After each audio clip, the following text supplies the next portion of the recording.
मेरे सर को ये रुतबा तेरे संविधान से मिला है, ये सम्मान भी मुझे तेरे संविधान से मिला है। औरों को जो मिला है वो मुकद्दर से मिला होगा, मुझे तो ये मुकद्दर भी तेरे संविधान से मिला है। नमस्कार, मैं हूं विनोद लाहौट, आप देख रहे हैं आज समाचार। आज पूरे देश में बाबा साहब भीमराव अंबेडकर के संविधान निर्माता बाबा साहब की जयंती मनाई जा रही है और आज हम यहाँ समालखा के रविदास पब्लिक स्कूल में खड़े हैं।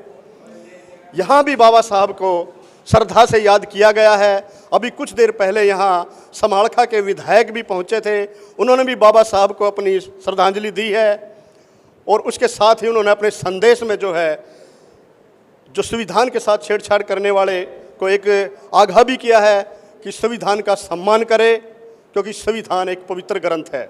देखो लॉर्ड साहब, मैं आपसे कहना चाहूँगा, मैंने भाषण में भी कहा भी संविधान एक पवित्र है, हम इसकी पवित्रता पालन करना चाहिए। अगर पवित्रता से पालन करेंगे तो हर वर्ग का हर सम्मान हुआ। क्यों?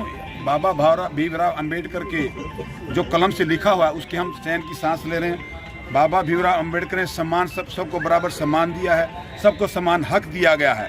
और किसी चीज़ से, पवित्र चीज़ से छेड़छाड़ की जाएगी तो उसका देश को, पूरे देश को नुकसान है। मैं तो प्रार्थना करना चाहूँगा आपके माध्यम से, संविधान एक पवित्र हमारी किताब है जो बाबा भीमराव अंबेडकर ईमानदारी से और गोल्डन सुनहरे अक्षरों में लिखा गया है, उसकी हमें पालना करनी चाहिए। अगर इसकी अनुपालना नहीं करेंगे तो इस देश को बड़ा भारी नुकसान होगा। मैं सबसे अपील करना चाहूँ, सभी राजनेताओं से, सभी पार्टियों से, बाबा भीमराव अंबेडकर के लिखे हुए संविधान का सम्मान करें, ये हमारा दायित्व बनता है। इस समय हमारे साथ सभी जो रविदास सभा के पदाधिकारी और पानीपत जिला के पूर्व शिक्षा अधिकारी और बीजेपी नेता यहाँ खड़े हैं, बात करते हैं। सर नमस्कार। क्या क्या कार्यक्रम था? ये तो हर साल मनाते हैं हम और पूरे देश में मनाई जाती है। हमारा समाज इकट्ठा होता है, जहाँ सब कोई गांव गंवान कहीं खाली जगह नहीं होती, पूरे देश में मनाई जाती है। बाबा साहब अम्बेडकर की याद किया जाता है, उनकी सब कुछ देन है, इसलिए हम आज इकट्ठे हो पाए। अगर बाबा साहब ना होते तो हम इकट्ठे भी नहीं हो पाते। सर, आप संविधान बचाओ सभा के जो प्रदेश अध्यक्ष बताया आपने, तो आप आज संविधान के साथ से जो इस तरह से जो कथित रूप से जो छेड़छाड़ हो रही है, उसके बारे में आप क्या कर रहे हो, क्या आंदोलन चला रहे हो? आंदोलन जैसे जो अब 2 अप्रैल 2018 का आंदोलन पूरे देश में हुआ था, तो मैंने पता था अगर मैं समालखा में जीटी रोड जाम करूँगा तो एस पुलिस मुझे जानते अरेस्ट कर लेगी। मेरे एक बागड़ी साहब तहसीलदार अब वाल्मीकि समाज का पेवा में, उन्होंने बुलाया कि माँ भी कितने आदमी आ जाएंगे, उन्होंने बताया 500 आदमी इकट्ठे हो जाएंगे। मैं 500 तो बहुत हैं भाई। तो मैं वहाँ गया तो कम से कम 20,000 आदमी थे, मंडी में पूरी भरी हुई थी। जो भाषण दिया लोगों ने, वो अभियान था उस बिल्कुल पूरे देश में चला था और पूरे 2024 में खड़े हैं जब। वो बात सही है, मैं तो संविधान के ताकत की बात बता रहा हूँ। अगर हमें इकट्ठे नहीं होते तो हम कानून थोड़ा बचा पाते। फिर वह वाल्मीकि मंदिर में मेरा कुरुक्षेत्र में स्वागत किया गया, फिर हमने जीटी रोड जाम किया तो शाम को कानून वापस ले लिया, क्योंकि एकता के कारण। तो हमें संविधान, बाबा साहब ने कहा था, अगर मैं जब तक जिंदा हूँ, जब तक संविधान जिंदा है, मैं अपने लोगों को कहता हूँ कि संविधान को मत मरने देना। जिस दिन संविधान मर गया तो मैं तो मर ही गया, तुम सब मर जाओगे। सर, बाबा साहब तो अपना काम कर गए, अकेले लड़ते रहे उस समय उनके साथ, लेकिन आज हम इतने लोग नहीं लड़ पा रहे, अपने संविधान को नहीं बचा पा रहे हैं। मैंने आपको अभी तक कहा कि वैसे तो हमारे करोड़ों लोग पढ़ लिख के बुद्धिमान हो गए हैं, लेकिन आधा भी अम्बेडकर पैदा नहीं हुआ, तो इनको जगाने के लिए ये बात करेगा कौन सर? तो हम लोग कर रहे हैं। क्या कर रहे हो? हम अब ये लोगों को जागरूक करने का प्रोग्राम होता है बाबा साहब के ऊपर, उनको इसलिए याद किया जाता है कि अपने लोगों को, अपने कानून को, अपने अधिकार के लिए हम सचेत करें। सर, आप यहाँ पहुँचे हो, आप समालखा से पार्षद हो, तो क्या संदेश देंगे आज के समय में? हम क्या संदेश देंगे? संदेश हम ये देना चाहते हैं कि जो बाबा साहब डॉक्टर अम्बेडकर जी, वो 36 बिरादरी के डॉक्टर साहब जो थे 36 बिरादरी के नेता थे, और उन्होंने ना सभी समाज के लिए काम किया, ना कि एक समाज के लिए काम किया है। और जो पहले छुआछूत थी, बेरोजगारी थी, पहले जो ये समाज बहुत नीचे था, उसने बाबा साहब ने इसको बहुत ऊपर उठाया है और इसके लिए तन मन धन से बाबा ने बहुत काम किया है और संविधान भी उन्होंने लिखा है। और बाबा साहब का तो इतना बड़ा योगदान है कि वो भुलाया नहीं जा सकता। अब तो सिर्फ ये है कि इसको संभालना है। अब जो नया युग है, ये भारत के जो नए आए हैं, इन्होंने इसको आगे बढ़ाना है और इसको जागरूक करना है। सर, आज सभी ने एक संदेश दिया कि अपने बच्चों को शिक्षित करो, बच्चों को पढ़ाओ, लेकिन बच्चों को कैसे पढ़ाएं? आज के इस दौर में शिक्षा पूर्व शिक्षा अधिकारी हमारे साथ हैं। सर नमस्कार। सर आज के दौर में बच्चों को पढ़ाना कितना मुश्किल हो गया है कि प्राइवेट स्कूलों पर निर्भर हो रहे हैं, सरकारी स्कूलों में पढ़ाई के अलावा सब कुछ है, क्या कहेंगे? देखो ये तो शुरू से ही ये इतिहास है कि भी जैसी जिसकी क्षमता है उसी के अकॉर्डिंग वो स्कूल में जाता है। कुछ लोग ऐसे भी थे जो दून स्कूलों में पढ़े हैं, कुछ लोग ऐसे आज भी ऐसे सरकारी स्कूलों में पढ़े और वो IPS IAS भी हैं। अब ये चीज़ तो किसी पर थोपी नहीं जा सकती, वो तो जिसकी जैसी कंडीशन है। हाँ ठीक है, सरकार की एक कल्याणकारी योजना है। सर आज एक स्टेटस सिंबल हो गया कि जिसका थोड़ा सा भी ब्योत है वो प्राइवेट स्कूल की तरफ भागता है, सरकारी स्कूल में नहीं पढ़ाना चाहते। हाँ ये आप ठीक कह रहे हैं, ये तो एक सामाजिक स्टेटस बना लिया है। लेकिन मैं कहूँगा कि जो स्टाफ आज भी सरकारी स्कूल में जो ट्रेंड स्टाफ है वो किसी भी प्राइवेट स्कूल में जो कितना भी जो वो स्कूल जो है कितना भी अच्छा हो प्राइवेट स्कूल, लेकिन वहाँ ट्रेंड स्टाफ नहीं है। सिर्फ लोगों को ये है कि अगर प्राइवेट स्कूल में चला गया तो बच्चा वहाँ से बस जो निकलता ही डॉक्टर इंजीनियर IAS अपने आप ही बन जाएगा। सर अभी बताया सरकारी स्कूलों में आपने बताया ट्रेंड जो शिक्षक भी हैं, उसके बावजूद चिराग योजना जो सरकार लेकर आई है उसको जो प्राइवेट स्कूलों पर क्यों इसको थोप दिया कि प्राइवेट स्कूल और वो भी अपनी मर्जी से? ये जो पब्लिक के डिमांड पर ही सौंपा, क्योंकि जो आप अभी कह रहे थे कि भी ये स्टेटस सिंबल बन गया है। अब लोग जो हैं प्राइवेट स्कूल की तरफ भागते हैं, तो सरकार ने भी एक एक्ट बना करके कि वहाँ भी बच्चे जा सकते हैं और उनकी जो फीस है वो सरकार देगी।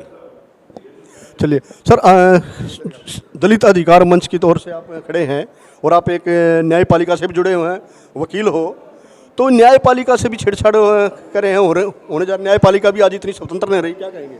देखिए, न्यायपालिका ने इस देश के अंदर क्रांति लाई है, लेकिन अगर न्यायपालिका स्वतंत्र हो तो ठीक है।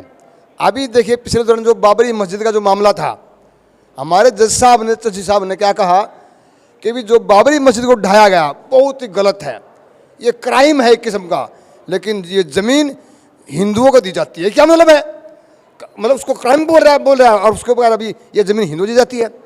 हाई कोर्ट के फैसले सुप्रीम कोर्ट बदलने लग रहा है। देखिए ये दबाव है, जुडिशरी स्वतंत्र नहीं है तो इसका मतलब संविधान खतरे में है।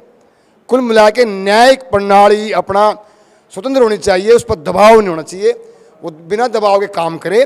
यही हमारे देश का एक संविधान में भी लिखा हुआ है। कैसे बचाएं?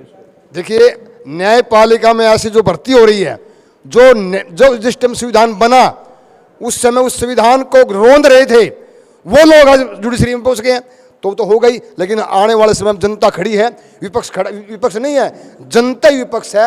ऐसी जुडिशरी बने ताकि हमारे को अच्छा न्याय मिले। बीजेपी से हमारे साथ खड़े हैं राजेश बोध जी। सर आज अंबेडकर की जयंती मनाई जा रही है, सब जगह संदेश दिया जा रहा है कि शिक्षित बनो, संगठित रहो, लेकिन कहीं ना कहीं समाज संगठित नहीं हो रहा है। साथियों सभी को मेरा नमस्कार, जय भीम।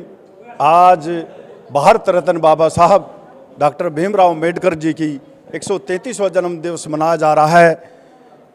इसमें हमारे जितने भी SC BC समाज के सदस्य हैं, इस त्यौहार को बड़े बड़े उत्सव से मनाया जाता है। और बाबा साहब भीमराव अम्बेडकर इस देश के अंदर एक ऐसे शिक्षित और सामाजिक, आर्थिक, शैक्षणिक, राजनीतिक तौर पर जिसने सारे समाज को नया दिशा दी और संविधान बनाया। संविधान बनाकर उसने, बाबा साहब ने सभी के लिए समान अधिकार, महिलाओं के लिए अलग, दलित के लिए अलग। यदि इस देश के अंदर संविधान नहीं होता तो हम आज इतने बड़े पदों के ऊपर हम आसीन नहीं होते। अभी पीछे हम नागपुर में गए हुए थे, हमारे साथ में DO साहब भी थे और हमारे 10-15 साथी थे। तो पीछे नागपुर में हमने मोहन भागवत से बात की। मोहन भागवत ने ये कहा कि आरक्षण को कोई भी छेड़छाड़ नहीं की जाएगी। मैं आपको पूरा भरोसा और विश्वास दिलाता हूं कि आरक्षण को हम बिल्कुल नहीं छेड़ेंगे। और छेड़ तो हो रही है सर? हाँ जी, छेड़ तो हो रही है। नहीं।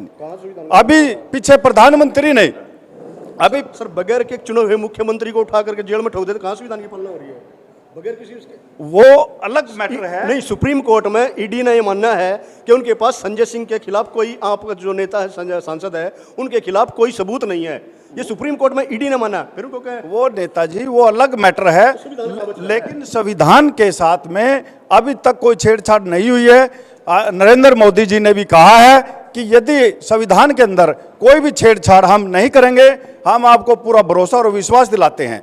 तो अभी तक तो कोई छेड़छाड़ नहीं हुई है। किसी के ऊपर यदि कोई जुर्म हुआ या किसी ने कोई अत्याचार हुआ या कोई गलत काम किया तो उसमें संविधान क्या करेगा? नेताजी, आरटी एक्ट 134A के तहत एडमिशन होते थे, कहाँ है आज?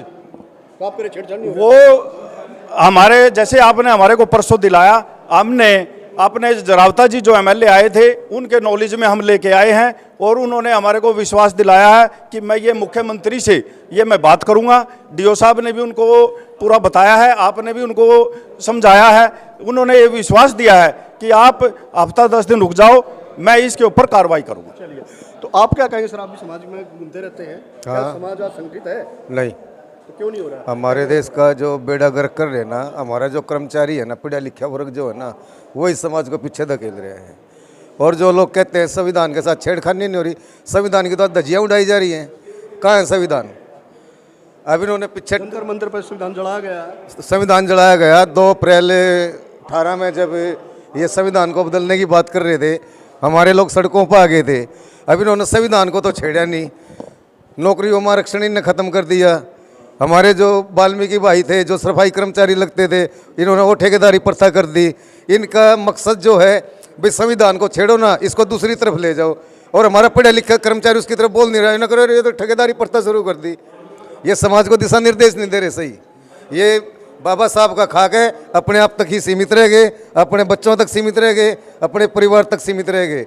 आज मेरे को आओ कर्मचारी बताओ, कितने जितने रिटायर हो रहे बाबा साहब का जितना खा गए, वो समाज के लिए कितनी लड़ाई लड़ रहे हैं। देखो अपने समाज को, हाँ भाई मैं समाज के लिए काम कर रहा हूँ। देखिए, बाबा साहब भीमराव अंबेडकर ने एक गुरु मंत्र दिया था इस समाज को उत्थान के लिए कि शिक्षित बनो, संगठित रहो और संघर्ष करो। से उनको सच्ची श्रद्धांजलि देनी है तो यही होगा कि जो बाबा साहब जो हमें रास्ता दिखा करके गए हैं, उस रास्ते पर चलना होगा। यही उनको सच्ची श्रद्धांजलि होगी। विनोद लाहौट, आज समाचार, समालखा।